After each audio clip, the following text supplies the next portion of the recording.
Just imagine তুমি প্ল্যানেটের সবচাইতে powerful being, and যদি তুমি চাও তাহলে পুরো প্ল্যানেটকে জাস্ট এভাবে তোমার ওখানে রাখতে পারো। অ্যান্ড এত পাওয়ার থাকার সত্ত্বেও you chooses to help the week.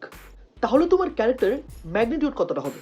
শুধু এই একটা কারণেই সুপারম্যান অ্যাজ এ ক্যারেক্টার এতটা iconic, and he is literally considered as the epitome of goodness. এখনো পর্যন্ত সুপারম্যানের এই সাইডকে ডিসিইউ দেখাতেই পারেনি, অ্যান্ড এটা নিয়ে কথা হবে আজকের ভিডিওতে।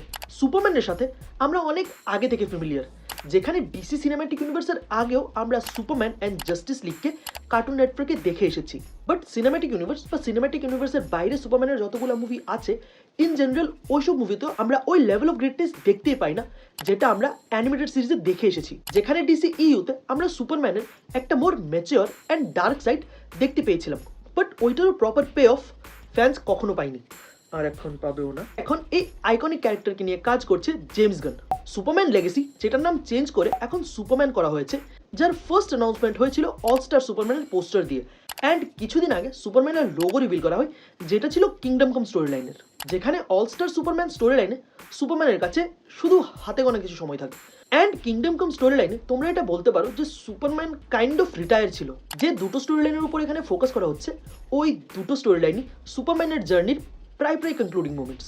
সো একটা ক্যারেক্টার যেটা তোমার সিনেম্যাটিক ইউনিভার্সের ফেস, হিস্ট্রির one of the most famous character, and তোমার সিনেম্যাটিক ইউনিভার্সে ওই ক্যারেক্টারকে ইন্ট্রোডিউস করার জন্য যে স্টোরি লাইনকে ফাইনাল করা হচ্ছে, সেটা হচ্ছে ইন আ ওয়ে এই ক্যারেক্টারের ফেয়ারওয়েল স্টোরি।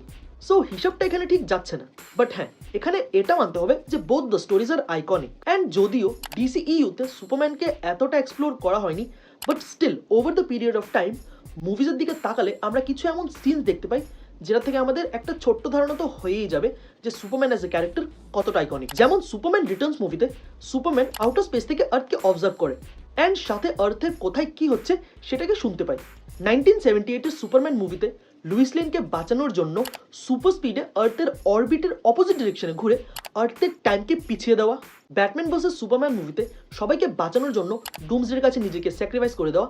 স্নাইডার কাটে যখন সুপারম্যান রেজারেক্ট হওয়ার পর পুরো ফাইনাল ব্যাটেলে স্টেপেনউলফকে একা হাতে টেক্কা দেয়। অ্যান্ড তাছাড়া অ্যানিমেটেড মুভিজে তো এমন আইকনিক সিনস অ্যান্ড আইকনিক ইনসিডেন্টসের অভাব নেই, যেমন একা হাতে ব্ল্যাক অ্যাডামের সাথে ফাইট করা, ডার্কসাইডের সাথে ফাইট করা, এমনকি পুরো ওয়ার্ল্ডকে নিজে একা রুল করা।